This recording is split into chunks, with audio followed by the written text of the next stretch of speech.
10 மாதம் சுமந்திருந்து பெற்றாள்.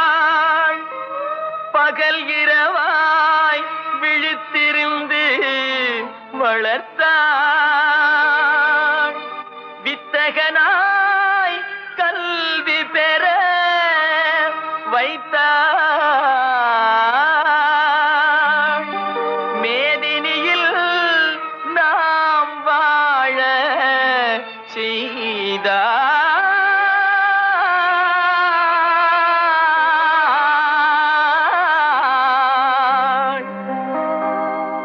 அன்னையை போல் ஒரு தெய்வமில்லை, அன்னையை போல் ஒரு தெய்வமில்லை.